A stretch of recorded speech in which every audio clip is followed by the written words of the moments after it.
दोस्तों, आज हम कॉन्स्टिपेशन के बारे में कुछ चर्चा करने जा रहे हैं।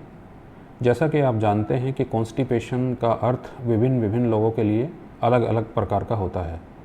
एक्चुअली कॉन्स्टिपेशन क्या है? बहुत से लोगों के लिए ये एक ऐसी अवस्था है जिसमें मल बहुत ही कठिन आता है, बहुत ही हार्ड स्टूल आता है और वो हार्ड स्टूल उनके लिए कई सारी समस्याएं पैदा कर जाता है, पर्टिकुलरली ऐसे लोग जिनको कि फिशर या इस तरह की प्रॉब्लम्स होती हैं। कुछ लोगों के लिए कॉन्स्टिपेशन का अर्थ होता है कि उनका बाउल पूरी तरीके से साफ़ नहीं हो रहा है। तो यदि हम देखें तो हम कॉन्स्टिपेशन को 3 प्रकार से परिभाषित कर सकते हैं। पहली अवस्था तो ये है कि इंटेस्टाइन में या आंत में मल का रुके रहना और रुक करके उसमें से जो जल का अंश है वो बड़ी आंत में अवशोषित होकर के वो बहुत हार्ड हो जाता है, कठिन हो जाता है और कठिन होकर के जो है वो निकलता है एक बोलस के रूप में। एक हार्ड जो है बोलस बन जाती है और उसको निकालने के लिए रोगी को प्रयत्न करना पड़ता है। तो वो जो हार्ड स्टूल है उसका कठिनाई से निकलना, ये एक कॉन्स्टिपेशन की एक परिभाषा है। दूसरा कॉन्स्टिपेशन को यदि हम समझें तो उसका अर्थ है कि जो एक नॉर्मल फ्रिक्वेंसी एक पर्सन के लिए, जैसे कि कोई एक 21 इन 24 आवर स्टूल पास करता है और उसको वो डेली ना होकर के 2 दिन में या 3 दिन में स्टूल का इवैक्यूएशन होता है। तो वो भी, हालांकि इस अवस्था में ये आवश्यक नहीं कि वो हार्ड हो या वो बिल्कुल लूज़ हो, वो नॉर्मल भी हो सकता है। तो फ्रिक्वेंसी का कम हो जाना, ये भी कॉन्स्टिपेशन है। तीसरी एक अवस्था होती है जिसको हम क्यूमुलेटिव कॉन्स्टिपेशन कहते हैं। क्यूमुलेटिव का मतलब क्या होता है कि जैसे कोई व्यक्ति नॉर्मली स्टूल पास कर रहा है लेकिन पूरा स्टूल पास नहीं हो पा रहा है, उसका कुछ अंश पेट में रह जाता है। ये बहुत कॉमन प्रॉब्लम बहुत सारे लोगों में होती है और वो जो मल है वो स्टूल में, मतलब इंटेस्टाइन में ही पड़ा रहता है और ऐसे लोगों को ऐसा फील होता है कि पूरी तरीके से उनका पेट साफ़ नहीं हुआ है। तो ये कुछ कॉन्स्टिपेशन की अवस्थाएं होती हैं।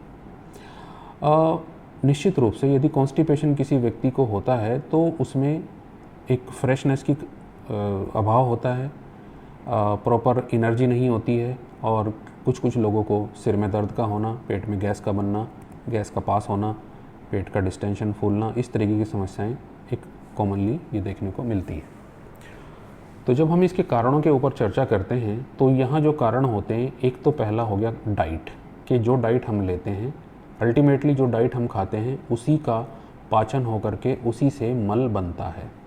दूसरा होता है कि जो मल को बनाने वाला जो मुख्य अंग है जिसको हम इंटेस्टाइन कहते हैं, इंटेस्टाइन से संबंधित कुछ समस्याएं भी जो है कॉन्स्टिपेशन का एक कारण होती हैं। तीसरा क्या है कि जो इंटेस्टाइन की अंदर की ल्यूमेन है, यानी कि छोटी आंत और बड़ी आंत का जो बीच का जो भाग है, उसमें किसी प्रकार की समस्या का आ जाना, वो भी कॉन्स्टिपेशन का एक कारण होता है। जहाँ तक फूड की बात है तो देखिए, फूड जिनमें फाइबर कम होते हैं, ऐसे सभी फूड जिनमें फाइबर कम होते हैं वो निश्चित रूप से कॉन्स्टिपेशन को उत्पन्न करते हैं। जिन डाइट्स में फाइबर्स की मात्रा सफिशेंट होती है, ऐसे फूड कॉन्स्टिपेशन को क्रिएट नहीं करते हैं। तो इसलिए ड्राई वाले जो फूड होते हैं, बहुत अधिक प्रोटीन या मीट का खाना, जिसमें फाइबर डाइट ना हो, जैसे ग्रीन लीफी वेजिटेबल्स हैं और जो सैलड्स हैं, फ्रूट्स हैं, इस प्रकार की चीज़ों का ना लेना, ये एक कारण बनता है। और बहुत सारे फूड ऐसे, जैसे मैंने कहा कि जैसे मीट या इस तरह की चीज़ें जिनमें प्रोटीन कंटेंट ज़्यादा होते हैं, वो भी नेचुरली कॉन्स्टिपेशन करते हैं। दूसरा जो है, डाइट में स्पाइसी या इस तरीके की चीज़ों का जो हम लोग सेवन करते हैं, वो भी एक समस्या उत्पन्न कर सकता है। बहुत सारी जो डाइट होती हैं वो स्वभाव से ही कॉन्स्टिपेटिंग होती हैं। तो वो डाइट का हो गया। अब बात आती है इंटेस्टाइन की। इंटेस्टाइन में सबसे इम्पोर्टेंट होती है उसकी मोटिलिटी। जो नेचुरल मोटिलिटी होती है कि कितना वो मूव करती है, ताकि जो मुंह से खाया हुआ आहार है वो गुदा से एक निश्चित टाइम फ्रेम के बीच में 24 घंटे में आराम से वो हो जाए। और ऐसा नहीं है कि एक बार खाया हुआ अन्न उसी समय निकल जाएगा, वो भी गलत है। क्योंकि ये एक समस्या होती है बहुत सारे लोगों में कि जब हम तुरंत कोई चीज़ खाते हैं, खाने के बाद ही हमको मल त्याग की इच्छा होती है, वो बिल्कुल भी नॉर्मल नहीं है। उसको गैस्ट्रोकोलिक रिफ्लेक्स कहते हैं, यानी कि गैस्ट्रियम, यानी पेट में जैसे ही खाना जाता है तो वो नीचे कोलन स्टिमुलेट हो जाती है। वो तो एक गड़बड़ चीज़ है, वो ऐसे IBS के पेशेंट्स में देखने को मिलता है, उसको हम अलग से कभी चर्चा करेंगे। तो यहाँ पर मोटिलिटी की बहुत बड़ी समस्या है। यानी कि इंटेस्टाइन का प्रॉपर रूप से मूव न करना। इसमें सबसे बड़ा कारण होता है सेडेंट्री लाइफ स्टाइल का। ऐसे लोग जो कि लगातार लेटे रहते हैं या मूवमेंट नहीं करते, या लैक ऑफ एक्सरसाइज, जिनमें एक्सरसाइज का अभाव होता है, तो ऐसे केसेस में ये हो जाता है। बीमारी के बाद भी ऐसा हो सकता है, और सेडेंट्री लाइफ स्टाइल में भी ऐसा इस प्रकार की समस्याएं हो सकती हैं। फैटी पेशेंट्स जो ओबीज होते हैं, जो मस्कुलर पेशेंट्स होते हैं, उनमें यूजुअली इंटेस्टाइन की मूवमेंट्स जो है प्रॉपर होती हैं। कुछ एक ड्रग्स होती हैं जो ओपियम बेस्ड होती हैं, वो कॉन्स्टिपेशन करती हैं। जो पेन किलर्स होते हैं वो भी कॉन्स्टिपेशन करते हैं। और इसके विपरीत कुछ दवाइयाँ ऐसी होती हैं जो इंटेस्टाइनल मोटिलिटी को बढ़ा भी देती हैं। आइसोलेटेड कुछ समस्याएं ऐसी होती हैं, पर्टिकुलरली बच्चों में जो कॉन्स्टिपेशन होते हैं, उसमें क्या है कि कोलन जो होती है, जो बड़ी आंत होती है, वो स्वभाव से थोड़ा सा चौड़ी हो जाती है और उसकी कॉन्ट्रैक्टिलिटी कम हो जाती है। तो कुछ बीमारियां जिसको कि हम मेगा कोलन कहते हैं, बच्चों में ये कॉन्स्टिपेशन का एक बहुत बड़ा कारण होता है। तो वो सामान्य से चौड़ा होता है, वहाँ पे फूड का स्टेसिस होता है, रुकता है। और इसी के साथ साथ बच्चों में एक डिजीज़ होती है जिसको हिर्शस्प्रुंग डिजीज़ कहते हैं। उसमें आंत का जो एक हिस्सा होता है उसमें नर्व्स या तंत्रिका तंत्र यूजुअली नहीं होता है। और इसी के साथ साथ जो और भी नर्व की प्रॉब्लम होती हैं, जैसे कि पैरालिसिस के बाद या किसी को नर्व कोई प्रॉब्लम्स हैं जिससे कि प्रॉपर नर्वेशन नहीं हो रहा है, वो स्टिमुलेट नहीं हो रहा है, उसमें भी जो है वो आंत की गति बेसिकली कम हो जाती है, इंटेस्टाइन की गति कम हो जाती है। जो लोग एंटी डिप्रेसेंट दवाइयों का सेवन करते हैं उनमें कॉन्स्टिपेशन की समस्या मिलती है। एब्डोमेन की जो मसल्स हैं उनका वीक हो जाना, बहुत सारी कंडीशंस होती हैं, उसमें भी इंटेस्टाइन की मोटिलिटी कम मिलती है, जिसको हम एटोनी ऑफ कोलन कहते हैं। बहुत सारी समस्याएं यहाँ पे भी ये देखने को मिल जाती हैं बेसिकली।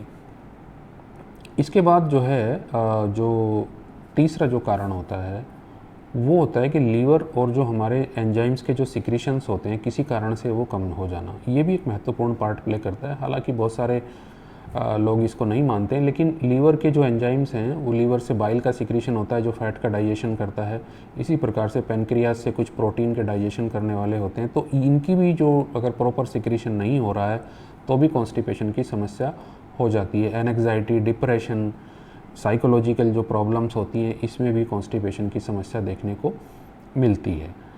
और इसके अलावा जो आंत के अंदर की ल्यूमेन है, जैसा कि मैंने बताया, यदि उसमें किसी प्रकार का ऑब्स्ट्रक्शन हो जाता है, रुकावट हो जाती है, तो भी कॉन्स्टिपेशन देखने को मिलता है। यदि ल्यूमेन पार्शियली ब्लॉक्ड है, जिसको कि हम सब एक्यूट ऑब्स्ट्रक्शन कहते हैं, उसमें क्या होता है कि एक बार कॉन्स्टिपेशन और फिर जब इन्फेक्शन होकर के डायरिया हो जाता है, तो अगर पूरी तरीके से ऑब्स्ट्रक्टेड नहीं है तो कॉन्स्टिपेशन मिलेगा। और यदि इंटेस्टाइन पूरी तरीके से ब्लॉक हो गई है, बहुत सारी बीमारियां ऐसे होती हैं, ट्यूबरकुलोसिस है, वॉल्वुलस है, उसका मुड़ जाना है, मिकेल्स डाइवर्टिकुलम है, उसमें जिसमें पूरी इंटेस्टाइन की ल्यूमन ब्लॉक हो जाती है, उसमें एब्सोल्यूट कॉन्स्टिपेशन हो जाता है। एब्सोल्यूट कॉन्स्टिपेशन का मतलब क्या होता है कि न तो मल त्याग होता है और न ही गैस पास होती है। तो यदि गैस पास हो रही है और मल त्याग नहीं हो रहा है तो वो तो कॉन्स्टिपेशन है सामान्य, और यदि फ्लैटस भी पास नहीं हो रही है, उसमें इंटेस्टाइनल ऑब्स्ट्रक्शन के साइन मिलते हैं। तो अब इसको उपचार कैसे किया जाए? देखिए, सबसे इम्पोर्टेंट बात तो ये है कि हमको डाइट में अपना चेंज करना पड़ेगा। कॉन्स्टिपेशन के लिए दवाई लेना सबसे बेकार की बात है। बहुत सारे लोग दवाइयाँ लेते हैं और बहुत सारी इतनी ओवर द काउंटर दवाइयाँ हैं जो भारत में बिकती हैं, जिनकी इतनी सेल है, मिलियंस में उनकी सेल होती है। लग्जेटिव एब्यूज़ कहते हैं हम लोग, लग्जेब्यूज़ कहते हैं। लग्जेटिव्स का एब्यूज़, परगेटिव का एब्यूज़, इंटेस्टाइन की जो नेचुरल उसकी म्यूकोजा है उसको ये इन्फ्लेम्ड कर देती हैं, फ्रेजाइल कर देती हैं। इसका एब्यूज़ सबसे बड़ी समस्या कम से कम भारतीय समाज में तो निश्चित रूप से है, क्योंकि यहाँ पे दवाइयाँ आसानी से मेडिकल स्टोर से उपलब्ध हो जाती हैं।